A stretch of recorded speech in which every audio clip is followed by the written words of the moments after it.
आगे हम सरात को बुरा भला कह रही होती है क्योंकि वो हमेशा उसके साथ फ्लर्ट ही करता है। तो उसकी दोस्त कहती है, मुझे लगता है कि सरात तुम्हें पसंद करता है, इसलिए वो तुम्हें अपने पास रखने के लिए हर मुमकिन कोशिश कर रहा है। तुम उसकी फीलिंग को क्यों नहीं समझती? तो हम कहती है, बकवास करना बंद करो, वो एक नंबर का प्ले बॉय है। वो जहाँ भी कोई सुंदर लड़की देखता है वो उसके पीछे पागल हो जाता है। तो टैन कहती है, मुझे ऐसा नहीं लगता, मुझे लगता है कि सरात तुम्हें लेकर सीरियस है। आगे हमको स्विमिंग सीखनी होती है तो उसकी दोस्त उसे स्विमिंग सिखाने के लिए आती है और वो दोनों चोरी छुपे पूल के अंदर घुस जाते हैं। तो टेन ओम को स्विमिंग सिखाने की पूरी कोशिश करती है पर वो उसे नहीं सिखा पाती क्योंकि उसकी ट्रेनर ही इतनी काबिल होती है कि वो उसे अच्छे से सिखा ही नहीं पाती। इधर सराद भी ओम को स्विमिंग करते हुए देख लेता है और वो उन दोनों की बेवकूफियों को देखकर खूब हंसता है। इधर नुडी जब सराद को देखती है तो वो पूरी तरह डर जाती है क्योंकि उसे लगता है कि कहीं सराद इसकी शिकायत मिस वान से ना कर दे। पर सराद उसे बताता है कि वो ऐसा कुछ भी नहीं करेगा, इसलिए वो ना डरे और वो दोनों मिलकर उन दोनों की बेवकूफियों को बड़े ही मजे से देखते हैं। अगले दिन टेन अपनी दादी से मिलने के लिए घर जा रही होती है तो ओम और नूडी दोनों मिलकर उसे सी ऑफ करते हैं और अच्छे से घर जाने को कहते हैं। दूसरी तरफ सिया के गुंडे ओरन के घर आते हैं और उसके साथ बदतमीजी करते हैं और कहते हैं, तुमने हमारे बॉस का बहुत ही नुकसान किया है, अगर तुमने हमारे बॉस की पाई नहीं चुकाई तो उसके बाद हम लोग तुम्हारे साथ क्या करेंगे तुम सोच भी नहीं सकती। और वो सारे गुंडे उन लोगों को कुछ दिनों का मोहलत देकर वहाँ से चले जाते हैं।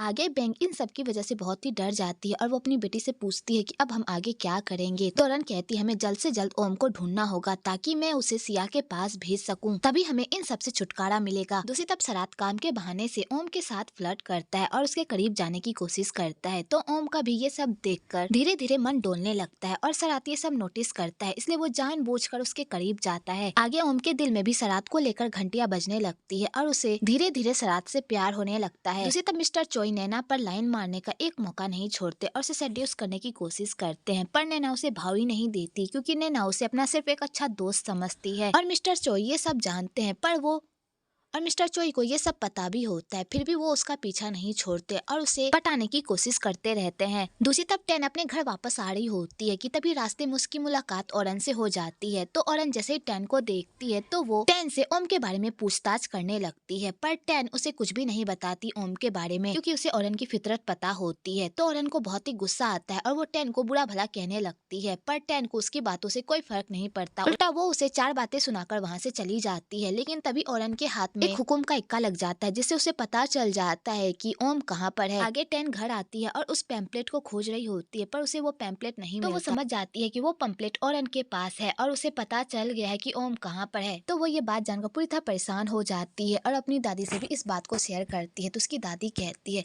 टेंशन मत लो, ओम बहुत ही स्ट्रॉन्ग गर्ल है, वो कोई ना कोई रास्ता निकाल ही लेगी। दूसरी तरफ सरात ओम की बहुत ही केयर करता है, उसके लिए चाय लाता है। तो ओम ये सब देखकर पूरी तरह हैरान होती है और वो धीरे धीरे सरात के प्यार में पड़ने भी लगती है और सरात का चार्म धीरे धीरे उस पर चलने भी लगता है। आगे सरात ओम को कहता है कि कॉफी तो टेस्ट करो, मैंने अपने हाथों से बनाई है तुम्हारे लिए। तो ओम उस कॉफी को टेस्ट करती है तो वो कॉफी वाकई में बहुत ही अच्छी बनी होती है और ओम उस कॉफी को पीकर बहुत ही खुश भी होती है। तो सरात कहता है, क्या तुम मेरे साथ वॉक करने के लिए चलोगी? आगे वो दोनों वॉक पर जाते हैं और एक दूसरे के बारे में जानने की कोशिश करते हैं। तो हम जैसे ही अपनी फैमिली को याद करती है तो वो बहुत ही टेंशन में आ जाती है और सरात ये सब नोटिस करता है। तो सरात ओम को कहता है, तुम पर टेंशन बिल्कुल भी सूट नहीं करता, तुम तो हंसती और खिलखिलाती हुई अच्छी लगती हो। और सरात यहाँ पर ओम को बहुत ही चेयर अप करता है, लेकिन अपनी हरकतों से बाज भी नहीं आता। वो इन सब के बीच भी ओम के साथ फ्लर्ट करता है और ओम ये सब देखकर पूरी तरह हैरान हो जाती है। दूसरी तरफ नैना और किट की भी एक दूसरे के साथ बिल्कुल भी नहीं जम रही होती है और वो दोनों एक दूसरे से लड़ाई करने का एक मौका भी नहीं छोड़ रहे होते हैं क्योंकि उन दोनों के काम करने की सोच एक दूसरे से मिलती ही नहीं, जिस वजह से इन दोनों के बीच बवाल मचता ही रहता है। दूसरी तरफ विन आरा को पटाने की पूरी कोशिश करता है ताकि आरा किसी न किसी तरह उससे पट जाए। इधर वॉन भी आरा और विन को एक साथ देख लेता है तो वो उन दोनों को चेयर अप करता है और विन ये सब देखकर बहुत ही खुश होता है।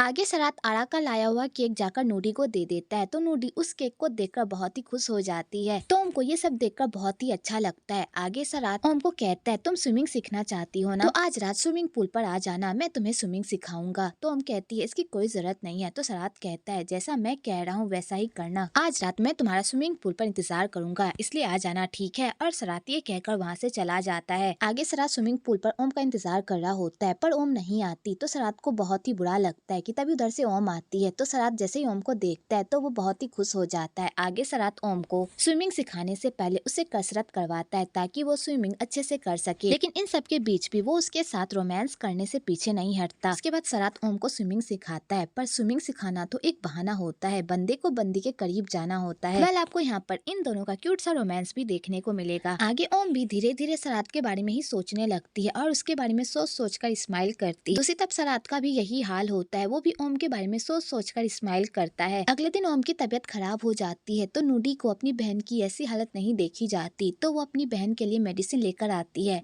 और अपनी बहन को आराम करने के लिए कहती है। तो उसकी बहन कहती और अपनी बहन को आराम करने के लिए कहती है। तो ओम कहती है अगर मैं काम पर नहीं जाऊंगी तो सारा काम रुक जाएगा, इसलिए मुझे काम पर जाना होगा। तो नूडी कहती है दीदी आपकी तबीयत ठीक नहीं है, पहले आप ठीक हो जाओ उसके बाद आप काम पर जाना, और आप अपने बॉस की टेंशन मत लो, मैं जाकर उन्हें बता दूंगी कि आपकी तबीयत खराब है। आगे नूडी सरात के पास जाती है और सरात को जाकर बता देती है कि मेरी दीदी की तबीयत आज ठीक नहीं है, इसलिए वो आज काम पर नहीं आ पाएगी। तो सरात कहता है कोई बात नहीं, तुम जाकर अपनी बहन का ख्याल रखो, और सरात ये कहकर नूडी को वहाँ से भेज देता है। आगे सरात को भी रहा नहीं जाता और वो ओम से मिलने के लिए उसके अपार्टमेंट में जाता है और जाकर उसका बुखार चेक करता है और कहता है तुम्हें तो बहुत बुखार है, तुम्हें डॉक्टर के पास जाना चाहिए। तो ओम कहती है इसकी कोई जरूरत नहीं है, मैंने दवाई खा ली है, मैं ठीक हो जाऊंगी। तो यहाँ पर नूडी सरात को कहती है सरात भैया आप टेंशन मत लीजिए, मेरी दीदी ठीक हो जाएगी। पहले जब मेरी दीदी बीमार पड़ती थी ना तो मैं उन्हें 3 बार किस करती थी, जिस वजह से उनकी तबीयत ठीक हो जाती थी। आप भी मेरी दीदी को 3 बार किस करो ना, मेरी दीदी ठीक हो जाएगी। तो सरात जैसे ये सुनता है उसकी खुशी का तो कोई ठिकाना ही नहीं रहता, पर ओम को बहुत ही अजीब लग रहा होता है। पर सरात नूडी के कहने पर ओम को किस करता है, पर यहाँ पर भी वो अपनी हरकत से बाज नहीं आता और वो ओम की ऐसी हालत में भी उसे सेड्यूस करने की कोशिश करता है। वेल आपको यहाँ पर इन दोनों का क्यूट सा मोमेंट भी देखने को मिलेगा। आगे सरात ओम को कहता है तुम्हें काम की टेंशन लेने की कोई जरूरत नहीं है, मैं सारा काम हैंडल कर लूंगा, बस तुम अपनी तबीयत पर फोकस करो। और सरात ये कहकर वहाँ से चला जाता है। आगे मिस वान भी सरात को ओम के घर से निकलते हुए देख लेती है। तो मिस वान सरात से पूछती है कि तुम यहाँ पर क्या कर रहे हो। तो सरात कहता है मेरी एम्प्लॉय की तबीयत खराब थी इसलिए मैं उसे देखने के लिए आ गया। तो मिस वान कहती है आज तक आपने किसी भी एम्प्लॉय के लिए इतना कुछ नहीं किया जितना आप ओम के लिए कर रहे हैं, क्या आप दोनों के बीच कुछ चल रहा है? क्या आप भूल गए हैं कि आपकी एक गर्लफ्रेंड है जिससे आप शादी करना चाहते हैं? क्या आप नैना को धोखा देना चाहते हैं? तो सरात कहता है आपकी हिम्मत कैसे हुई ये सारी बातें करने की, मैं नैना से बहुत प्यार करता हूँ और मैं उसे कभी भी धोखा नहीं दूंगा। और रही ओम की बात तो मुझे ये लड़की बहुत ही अच्छी लगती है, पता नहीं क्यों मैं इसकी तरफ खींचा चला जाता हूँ। और सरात ये कहकर वहाँ से चला जाता है। दूसरी तरफ और रिजॉर्ट जाने से पहले ढेर सारी शॉपिंग करती है क्योंकि उसने सिया के जेवर को बेचकर जितने भी पैसे कमाए हुए होते हैं वो सारे पैसे वो शॉपिंग पर लुटाती है और कुछ पैसे रिजॉर्ट के लिए रखती है। इधर लुका भी क्रिट के साथ शॉपिंग पर आया हुआ होता है। तो लुका जैसे ही ऑरन को देखता है उसे देखते ही वो पूरी तरह से इम्प्रेस हो जाता है क्योंकि ऑरन की पर्सनैलिटी एक मॉडल वाली होती है। तो लुका ऑरन को अपने साथ काम करने का ऑफर देता है और कहता है तुम्हारा फिगर बिल्कुल एक मॉडल की तरह है, अगर तुम मॉडलिंग में काम करना चाहती हो तो मुझे कॉन्टेक्ट करना, मैं तुम्हें ऊंचाइयों तक पहुंचाऊंगा। तो ऑरन का लुका की बातों पर जरा सा भी ध्यान नहीं होता क्योंकि उसका सारा ध्यान क्रिट पर होता है क्योंकि क्रिट उसे बहुत ही हैंडसम लग रहा होता है और वो उसे ही देखकर दांत फाड़कर हंस रही होती है।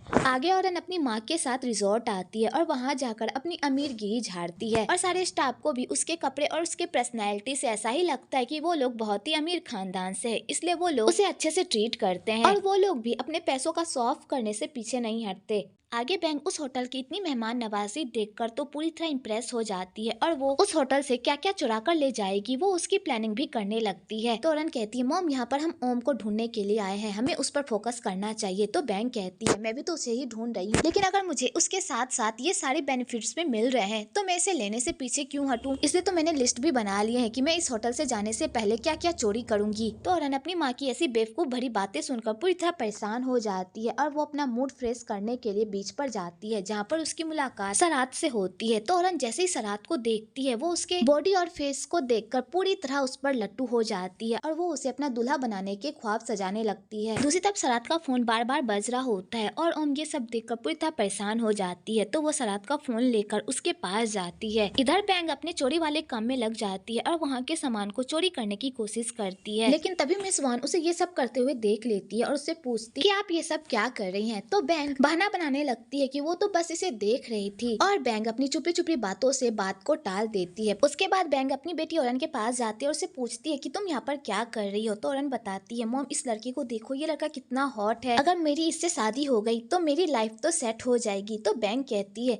तुम्हें इस नमूने में ऐसा क्या पसंद आ गया जो तुम इसके पीछे इतनी पागल हो। तो औरन कहती है, मॉम आपकी आंखों में ना डिबिया है, इसलिए आपको इतना हट्टा कट्टा मुंडा बेकार दिख रहा है। ये मुंडा बहुत ही हैंडसम है और मैं इस मुंडे को किसी भी कीमत पर पटा कर ही रहूंगी। आगे लुका 5 मॉडल को सिलेक्ट करता है अपने फोटो शूट के लिए कि तभी वहाँ पर नैना आती है और सारे मॉडल्स को खुद चेक करती है। तो नैना सारे मॉडल्स में कोई ना कोई कमी निकालती है, जिस वजह से सारी मॉडल्स रिजेक्ट हो जाती है और लुका के हाथ में कुछ भी नहीं लगता। तो लुका परेशान हो जाता है कि अब वो एक परफेक्ट मॉडल कहाँ से लाएगा जिसमें नैना के बताए हुए गुण होंगे। इधर किट भी नैना की बकवास सुनकर पूरी तरह परेशान हो जाता है और वो नैना को चिढ़ाने के लिए उसकी ही बॉडी पर कमेंट करने लगता है। तो नैना को ये सब देखकर बिल्कुल भी अच्छा नहीं लगता और क्रिट यहाँ पर नैना का बहुत ही मजाक उड़ाता है। आगे औरन अपनी माँ के साथ डिनर कर रही होती है कि तभी उधर से सरात आता है। तो मिस वान उन लोगों को बताती है कि इस रिजॉर्ट का मालिक यही है। तो औरन जैसे ये सुनती है कि सरात इस रिजॉर्ट का मालिक है तो उसकी खुशी का तो कोई ठिकाना ही नहीं रहता और वो पूरा मन बना लेती है कि वो सरात को पटाकर इस रिजॉर्ट की महारानी बन जाएगी और ऐसो वाली जिंदगी जिएगी। और औरन अपने प्लान पर काम भी करने लगती है और वो सरात को अपनी अदाओं से रिझाने की कोशिश करती है। इधर मिस वान को बैंक की हरकतों को देखकर उस पर शक हो जाता है कि ये औरत कुछ ना कुछ जरूर छुपा रही है और उसका यहाँ पर आने का मकसद कुछ और ही है। दूसरी तरफ नैना मिस्टर चॉय के साथ बार में डांस कर रही होती है तो मिस्टर चॉय एक मौका भी नहीं छोड़ते नैना के साथ रोमांस करने का और उसे अपने करीब करने की कोशिश करते हैं, पर नैना उसे भाव ही नहीं देती और वो सीधा मिस्टर चॉय को कह देती है कि मुझे ये सब पसंद नहीं है, मैं बस आपको अपना एक अच्छा दोस्त समझती हूँ, इसके अलावा हम दोनों के बीच ऐसा वैसा कुछ भी नहीं हो सकता और वैसे भी मेरा ऑलरेडी एक बॉयफ्रेंड है, इसलिए आपको ये सब करना शोभा नहीं देता। तो मिस्टर चॉय अपनी बातों को पलट देता है और कहता है, अगर तुम्हें ये सब पसंद नहीं है तो मैं तुम्हारे साथ कुछ भी नहीं करूंगा, प्लीज मुझे माफ कर दो। तो नैना भी मिस्टर चॉय को माफ करके वहाँ से जाने लगती है कि तभी वो कुछ गुंडों से टकरा जाती है और यहाँ पर नैना और उन गुंडों में बहस हो जाती है कि तभी वहाँ पर मिस्टर चॉय हीरो बनकर उन गुंडों से लड़ने के लिए आते हैं, पर वो गुंडे उसे ही मारकर उनकी खटिया खड़ी कर देते हैं कि तभी बीच में किरीट आ जाता है और उन गुंडों को मार मार कर उनका कचूमर बना देता है और नैना को लेकर वहाँ से भाग जाता है। आगे मिस्टर चॉय किरीट के ऐसे परफॉर्मेंस से बहुत ही खुश होते हैं और वो तो किरीट को बहुत एडमायर भी करने लगते हैं और नैना ये सब देखकर पूरी तरह शॉक्ड हो जाती है। दूसरी तरफ सरात ओम से मिलने के लिए उसके घर आता है तो ओम खुशी खुशी सरात से मिलने के लिए जाती है। तो सरात पहले उसका फीवर चेक करता है और कहता है, अभी तो तुम्हें बुखार नहीं है लेकिन तुम्हें रेस्ट करना चाहिए, जाओ आराम करो। और यहाँ पर भी सरात ओम के फोरहेड पर किस करता है तो ओम ये सब देखकर बहुत ही खुश होती है और यहाँ पर दोनों इलू करके वहाँ से चले जाते हैं। यहाँ से जाने के बाद सरात की मुलाकात औरन से हो जाती है तो औरन यहाँ पर सरात पर डोरे डालने लगती है।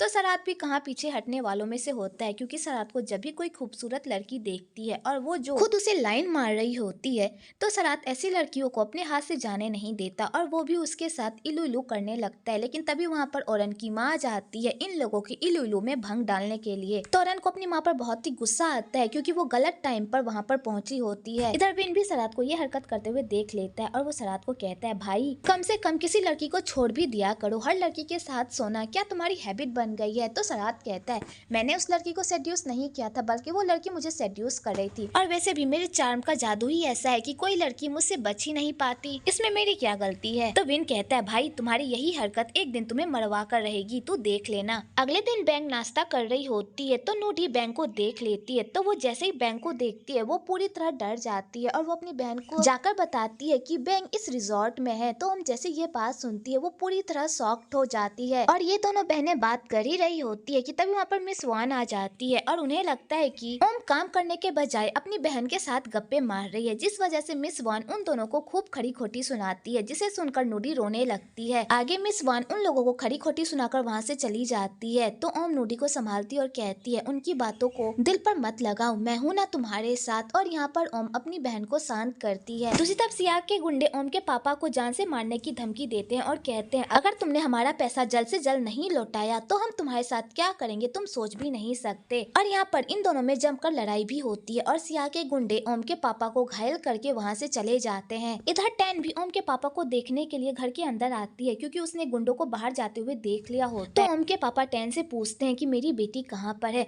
मुझे पता है कि मैंने अपनी बेटी के साथ बहुत बुरा किया है लेकिन मैं अपनी बेटी को बचाना चाहता हूँ, प्लीज मेरी बेटी के बारे में मुझे बता दो, मैं उससे मिलकर उससे माफी मांगना चाहता हूँ। पर टैन ओम के पापा को कुछ भी नहीं बताती और वहाँ से से चली जाती है। इधर ओम उस रिजॉर्ट से भागने की प्लानिंग कर रही होती है क्योंकि उसे पता होता है कि अगर एक बार बैंक ने उसे पकड़ लिया तो वो उसे जाकर सिया के हवाले कर देगी। लेकिन तभी वहाँ पर गुमजा आ जाती है और ओम को बताती है कि बॉस ने उसे बुलाया है, शायद बॉस को तुमसे कोई काम है। आगे ओम अपना काम करने के लिए ऑफिस जाती है पर उसका काम में जरा सा भी ध्यान नहीं होता क्योंकि उसे लगता है कि अगर बैंक ने कहीं से भी उसे देख लिया तो वो किसी भी कीमत पर उसे घर वापस ले जाकर ही रहेगी। इधर सरात भी ये सब नोटिस कर रहा होता है और वो ओम से पूछता है कि आखिरकार क्या बात है, वो इतनी टेंशन में क्यों है। तो ओम उसे बताती है कि मेरी तबीयत ठीक नहीं है ना, इसी वजह से आपको ऐसा लग रहा है, इसके अलावा कोई बात नहीं है। तो सरात कहता है अगर ऐसी बात है तो तुम यहाँ पर बैठकर आराम करो और सरात ये कहकर वहाँ से चला जाता है। आगे बैंक अपनी बेटी ओरा से पूछती है कि कल रात तुम सरात के साथ क्या कर रही थी। तो ओरा कहती है मॉम क्या आप नहीं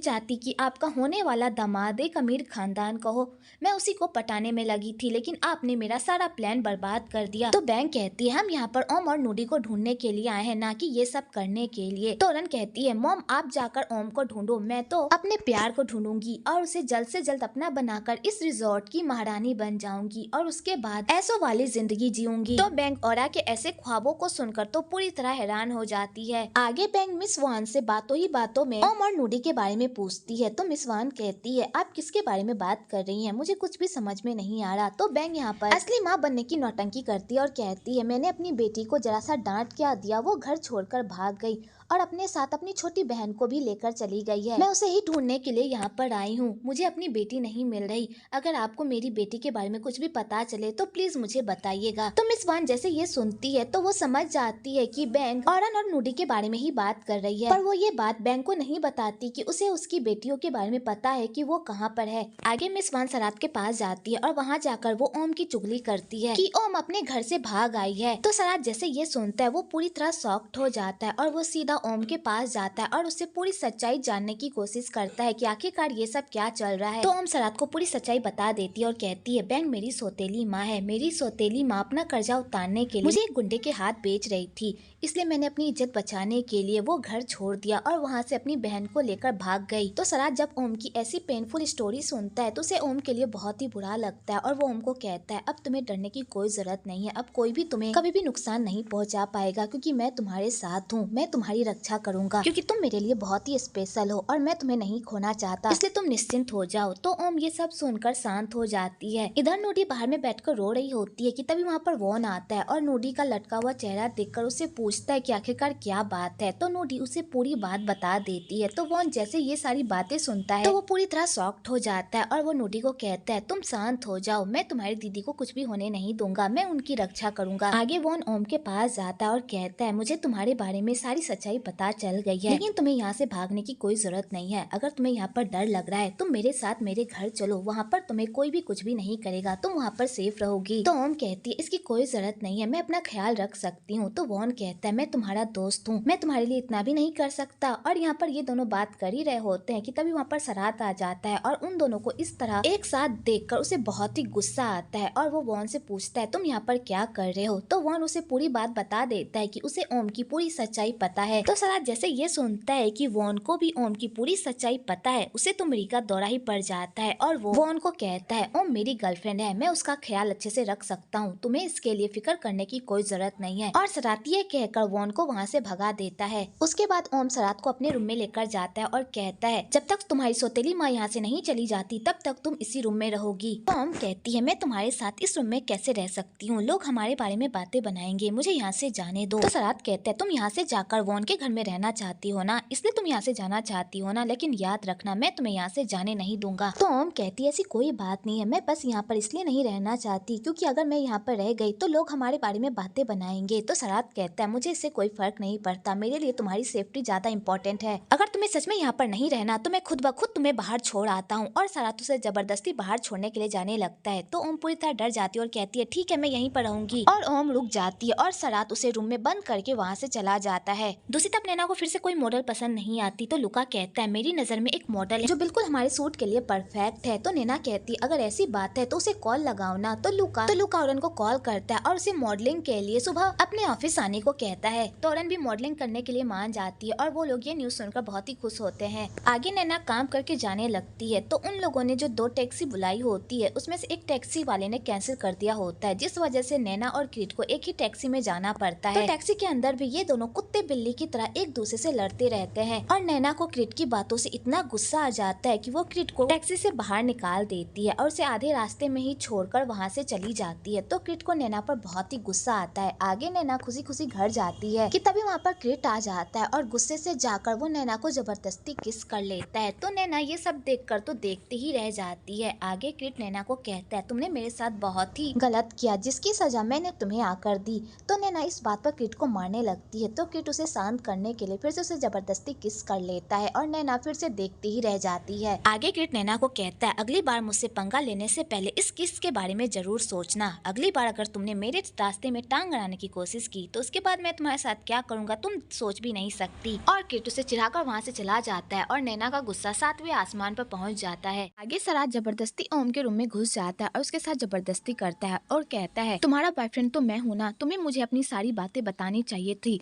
फिर तुमने वॉन को अपने पास्ट के बारे में क्यों बताया। तो ओम कहती है कि मैंने वॉन को कुछ भी नहीं बताया। तो सराज कहता है अगर तुमने नहीं बताया तो किसने बताया, अगर तुमने उसे नहीं बताया होता तो उसे तुम्हारे पास्ट के बारे में कैसे पता चलता। तो ओम कहती है मैंने उसे कुछ भी नहीं बताया बल्कि नूडी ने उसे बताया है। तो सराज कहता है आइंदा से अगर तुमने मेरे अलावा किसी से भी अपनी बातें शेयर की तो तुम देख लेना। और सराज ये कहकर वहाँ से चला जाता है। तो ओम को सराज का ऐसे बिहेवियर समझ में नहीं आता क्योंकि वो एक पल में कुछ और बन जाता है और दूसरे ही पल वो कुछ और बन जाता है। अगली सुबह सराज फिर से स्माइल के साथ ओम के पास जाता है और उसे अपने साथ बाहर घुमाने के लिए लेकर जाता है, जहाँ पर वो दोनों साथ में मछलियाँ पकड़ते हैं और ढेर सारी मस्तियाँ भी करते हैं। लेकिन इन सब के चक्कर में ओम के पैरों में चोट लग जाती है। तो सराज उसे अपनी बाहों में उठाकर उसे रिजॉर्ट लेकर जाता है, क्योंकि हमारे ड्रामा की परंपरा ही यही है कि जब भी कोई हीरोइन घायल होती है तो उसका हीरो उसे अपनी बाहों में उठाकर उसे घर तक लेकर जाता है। आगे आंटी वान भी उन दोनों को इस तरह देख लेती है तो उन्हें समझ में नहीं आता कि आखिरकार सराज के दिमाग में क्या चल रहा है, वो ओम के इतने करीब क्यों जा रहा है। दूसरी तरफ ओम के पापा फिर से टैन के पास जाते हैं और उसके सामने जाकर भीख मांगते हैं कि प्लीज वो उसकी बेटी का पता उसे बता दे, पर टैन बताने से मना कर देती है। तो ओम के पापा कहते हैं मुझे पता है तुम मुझ पर भरोसा नहीं करती, लेकिन मैं तुम्हें यकीन दिलाता हूँ कि मैं अपनी बेटी से बहुत प्यार करता हूँ, प्लीज मुझे मेरी बेटी से मिलवा दो। तो टैन को भी ओम के पापा पर तरस आ जाता है और वो ओम के पापा को उनकी बेटी से मिलवाने के लिए तैयार हो जाती है। दूसरी तरफ औरन और उसकी माँ शूटिंग की वजह से उस रिजॉर्ट से जा रहे होते हैं कि तभी उन लोगों की नजर ओम के पापा पर पड़ती है। तो वो लोग जैसे ही ओम के पापा को देखते हैं वो लोग पूरी तरह डर जाते हैं और दुम दबाकर वहाँ से भाग जाते हैं और छुपकर उन लोगों की सारी बातें सुनते हैं। तो बैंग अपनी बेटी को कहती है हमें यहाँ से जाना होगा, अगर तुम्हारे पापा ने हमें यहाँ देख लिया तो वो हमारी वाट लगा देंगे। और वो लोग पतली गली से वहाँ से भाग जाते हैं। दूसरी तरफ ओम को जब पता चलता है कि उसके पापा उससे मिलने के लिए आए हैं तो उसकी खुशी का तो कोई ठिकाना ही नहीं रहता और वो ये बात सराज को बताती है। तो सराज भी ओम को इतना खुश देखकर बहुत ही खुश होता है और उसे कहता है जाओ अपने पापा से मिलाओ। तो ओम खुशी खुशी अपने पापा से मिलने के लिए चली जाती है। आगे ओम अपने पापा से मिलती है तो उसके पापा पहले तो उससे माफी मांगते हैं और कहते हैं तुम्हारी सौतेली माँ की वजह से तुम्हें जो कुछ भी सहना पड़ा उसके लिए मुझे माफ कर दो, लेकिन अब मैं तुम्हें किसी भी तकलीफ का सामना करने नहीं दूंगा। उन लोगों ने तुम्हारे साथ जो भी किया है उन्हें उनकी सजा मिलकर रहेगी। आगे ओम अपने पापा को बताती है कि वो लोग भी यहीं पर हैं और वो लोग उसे ढूंढ रहे हैं। तो ओम और उसके पापा बैंग और औरन के रूम में जाते हैं तो वहाँ जाकर उन्हें पता चलता है कि वो लोग होटल रूम का सारा सामान चोरी करके पूरा होटल गंदा करके वहाँ से भाग गए हैं। तो उनके पापा ये सब देखकर पूरी तरह परेशान हो जाते हैं। दूसरी तरफ मिस वान भी सराज को बताती है कि वो लोग होटल का सारा सामान लेकर चले गए हैं और पूरा होटल भी गंदा करके गए हैं। तो सराज कहता है कोई बात नहीं और वो इस बात को ज्यादा सीरियसली नहीं लेता। तो मिस वान ये सब देखकर तो पूरी तरह शॉक्ड हो जाती है कि आखिरकार सराज को क्या हो गया है, वो कोई भी बात सीरियसली क्यों नहीं ले रहा। और मिस वान सराज से पूछती भी है कि आप ये सब ओम की वजह से कर रहे हैं ना, आप ओम की वजह से उन लोगों को छूट दे रहे हैं। तो सराज कहता है आपको ओम से क्या प्रॉब्लम है,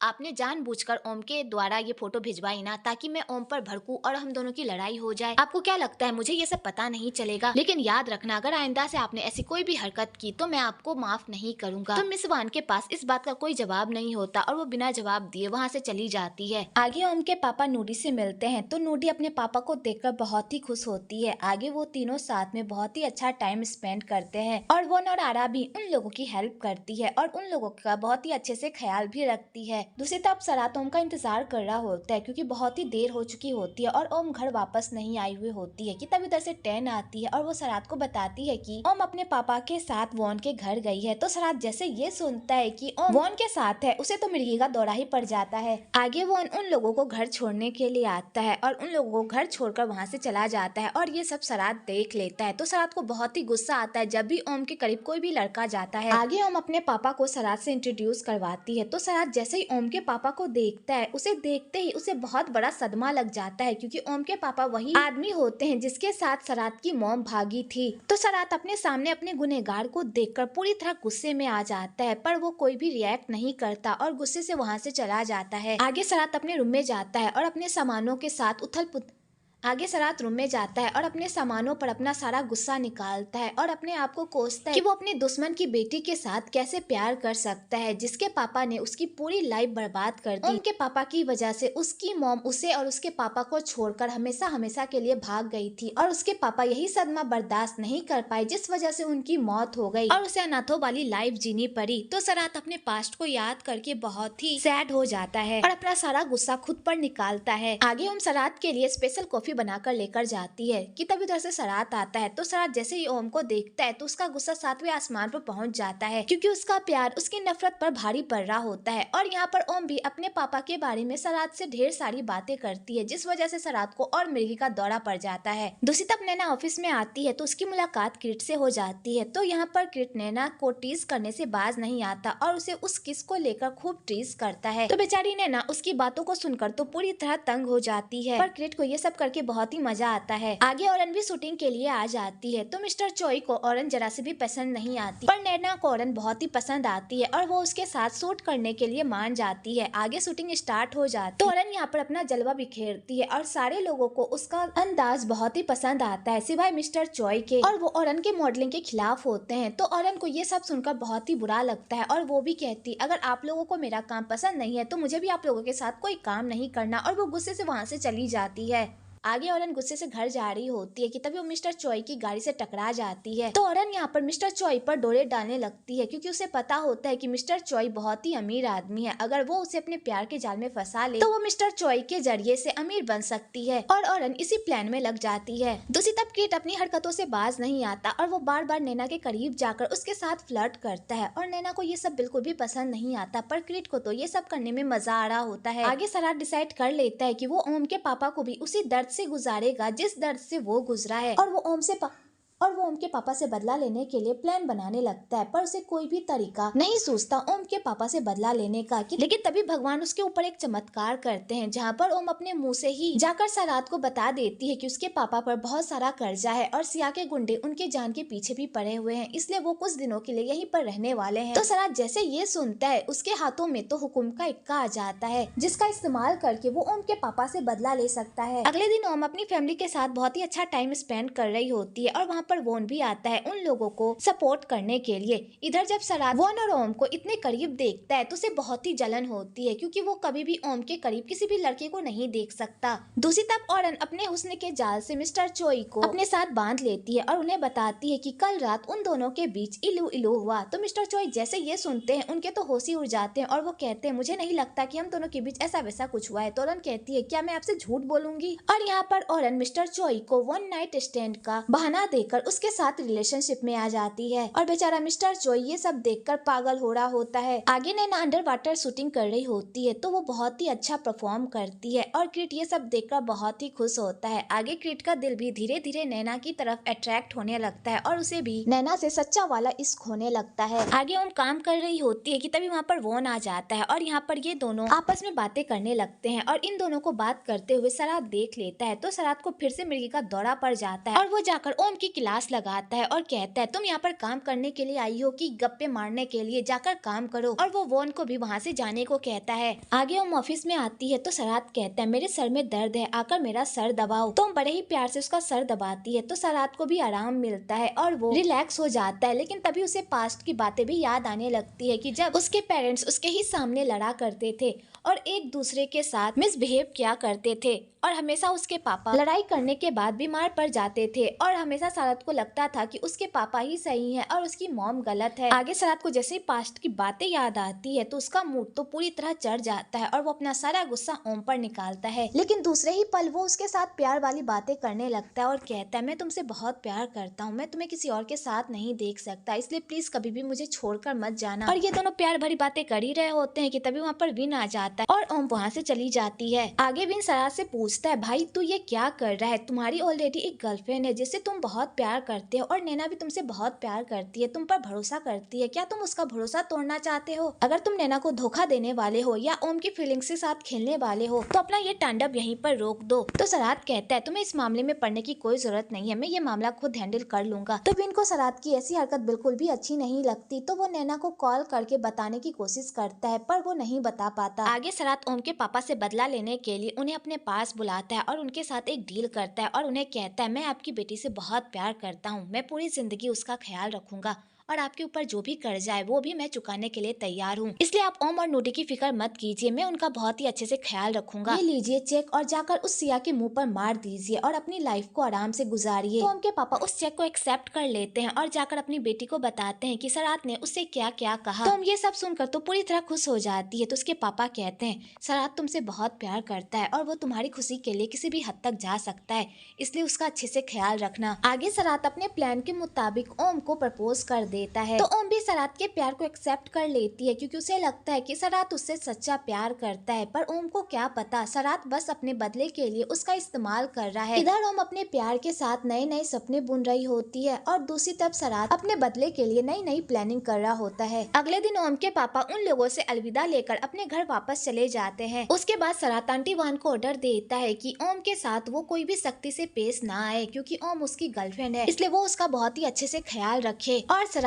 आंटी वान को ओम का हुलिया भी बदलने को कहता है। तो आंटी वान को ये सब बिल्कुल भी अच्छा नहीं लग रहा होता है, पर सराद के ऑर्डर की वजह से उन्हें ये सब करना पड़ता है। आगे आंटी वान ओम के साथ शॉपिंग पर जाती है और उसका पूरा हुलिया ही चेंज कर देती है। आगे सराद जब ओम को ऐसे अवतार में देखता है वो तो उसे देखता ही रह जाता है और कहता है तुम कितनी प्यारी लग रही हो, आज के बाद तुम इसी तरह सज धज के रहोगी क्योंकि मुझे तुम इसी तरह अच्छी लगती हो। और यहाँ पर सराद ओम के साथ प्यार मोहब्बत वाली बातें करने लगता है कि तभी वहाँ पर आंटी वान आ जाती है। तो सराद आंटी वान का शुक्रिया अदा करता है कि उन्होंने ओम को इतने अच्छे से तैयार किया। दूसरी तरफ सारे लोग शूटिंग की बातें कर रहे होते हैं कि तभी उधर से औरन आती है और वो मिस्टर चॉय पर हक जताने लगती है। तो मिस्टर चॉय को ये सब देखकर बिल्कुल भी पसंद नहीं आ रहा होता है, पर औरन तो औरन होती है, वो अपनी हरकतों से बाज कहाँ आने वाली होती है। और औरन नैना को इस तरह गुस्से से देखती है जैसे कि वो उसकी सौतन हो और नैना ये सब देखकर पूरी तरह शॉक्ड हो जाती है। पर किरीट को ये सब देखकर बड़ा ही मजा आ रहा होता है। आगे जब वॉन ओम को ऐसे अवतार में देखता है वो तो उसे देखता ही रह जाता है क्योंकि ओम बहुत ही प्यारी लग रही होती है और यहाँ पर वॉन ओम की खूब तारीफ करता है। आगे वॉन उन लोगों को रिजॉर्ट छोड़ने के लिए आता है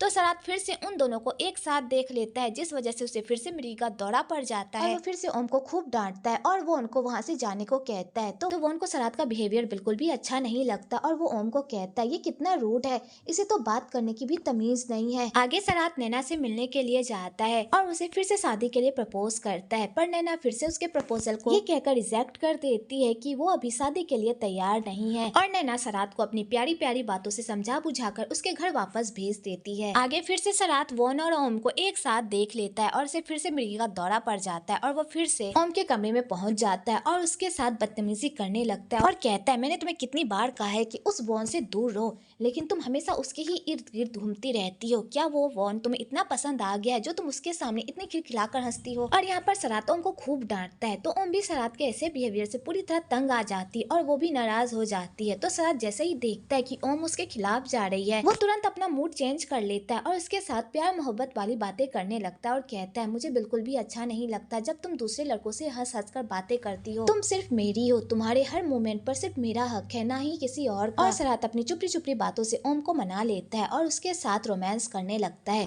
और ये दोनों एक दूसरे को किस करने ही वाले होते हैं कि तभी वहाँ पर नूडी उठ जाती है तो सराद को वहाँ से जाना पड़ता है। दूसरी तरफ नैना बार में जाकर खूब ड्रिंक करती है और उस बार में क्रिट और लुका भी रहते हैं। तो नैना इतना ड्रिंक कर लेती है कि वो क्रिट को ही अपना बॉयफ्रेंड समझने लगती है और वो उसके साथ फ्लर्ट करने लगती है। तो क्रिट उसे रोकने की बहुत कोशिश करता है पर नैना रुकती ही नहीं।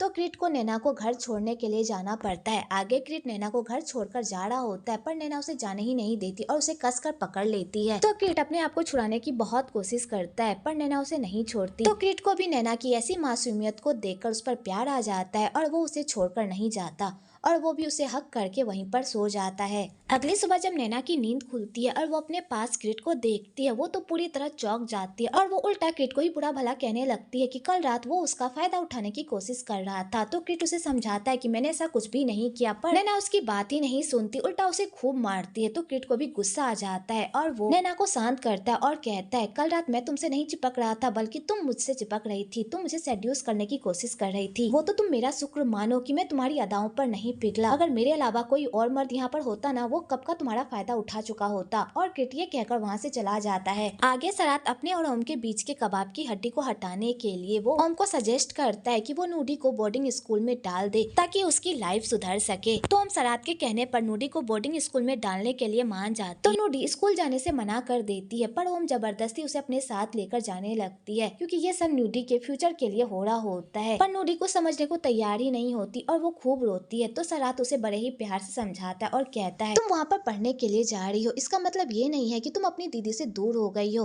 तुम्हारा जब मन करे तुम अपनी दीदी से मिलने के लिए आ सकती हो। आगे सरात नूडी को उसके स्कूल में छोड़ देता है और उसके बाद ओम को सहारा देता है क्योंकि नूडी के जाने के बाद ओम बहुत ही अपसेट हो गई होती है। उसके बाद सरात ओम को एक अपार्टमेंट में लेकर जाता है और कहता है, शादी के बाद ये घर हमारा होगा जहाँ पर हम दोनों प्यार से अपनी लाइफ की एक नई शुरुआत करेंगे, क्योंकि मैं तुम्हें दुनिया की सारी खुशियाँ लाकर देना चाहता हूँ और तुम चाहो तो आज से ही तुम यहाँ पर रह सकती हो। और यहाँ पर सरात फिर से ओम को अपनी चुपड़ी चुपड़ी बातों में फंसा लेता है और उससे प्यार मोहब्बत वाली बातें करने लगता है। और ओम इतनी बुद्धू होती है कि वो सरात की चालाकी को भी नहीं समझ पाती और उसे लगता है कि उसे उसका सच्चा प्यार मिल गया है। दूसरी तरफ किट भी शूटिंग के सिलसिले से रिजॉर्ट आता है जहाँ पर उसकी मुलाकात ओम से हो जाती है। तो किट ओम से पूछता है, तुम यहाँ पर क्या कर रही हो? तो ओम उसे पूरी बात बताती है। तो किट को ओम के लिए बहुत ही बुरा लगता है और कहता है, कभी भी तुम्हें अगर मेरी जरूरत पड़े तो तुम बेहिचक आकर मुझे कहना। और यहाँ पर ये दोनों बातें कर ही रहे होते हैं कि तभी उधर से सरात उन दोनों को एक साथ देख लेता है और उसे फिर से मिर्गी का दौरा पड़ जाता है क्योंकि जब भी वो ओम को किसी भी लड़के के साथ हंसते खेलते देखता है तो उसे भयंकर जलन होती है और वो इसी जलन के मारे फिर से ओम के पास जाता है और उसके साथ मिसबिहेव करता है। तो ओम उसे बताती है उसका कजन है और उन दोनों के बीच ऐसा वैसा कुछ भी नहीं चल रहा, वो किट को अपना भाई मानती है। तो सरात ये सब सुनकर पूरी तरह शॉक्ड हो जाता है, लेकिन फिर भी उसके दिमाग से शक का कीड़ा नहीं जाता क्योंकि उसे लगता है कि ओम सारे लड़कों से बहुत ही हंस हंस कर बात करती है, लेकिन जब भी वो उसके पास आती है या वो उसके करीब जाने की कोशिश करता है तो ओम हमेशा उसे दूर धकेल देती है। और वो अपने इसी जुनून में फिर से ओम के पास जाता है और उसके साथ जबरदस्ती सोने की कोशिश करता है। तो ओम सरात का ऐसा बिहेवियर देखो तो पूरी तरह शॉक्ड हो जाती है और उसे अपने आप से दूर धकेलती है। तो सरात को और गुस्सा आ जाता है और वो ओम को कहता है, तुम तो और लड़कों से हंस हंस कर बात करती हो, उनके करीब जाती हो, लेकिन जब भी मैं तुम्हारे करीब जाता हूँ तुम मुझे दूर धकेल देती हो। मुझे तो अब शक होने लगा है कि तुम मुझसे प्यार करती भी हो या नहीं। और यहाँ पर सरात ओम को इमोशनली ब्लैकमेल करने लगता है। तो ओम कहती है, मैं सिर्फ तुमसे प्यार करती हूँ और पूरी जिंदगी में सिर्फ तुमसे ही प्यार करती रहूंगी, मेरी बात का यकीन करो। तो सरात कहता, अगर ऐसी बात है तो प्रूफ करके दिखाओ। तो हम अपने प्यार को प्रूफ करने के लिए सरात को अपने करीब आने की परमिशन दे देती है। तो सरात कहता है, मुझे बिल्कुल भी अच्छा नहीं लगता जब तुम दूसरे लड़कों से बात करती हो, तुम सिर्फ मेरी हो,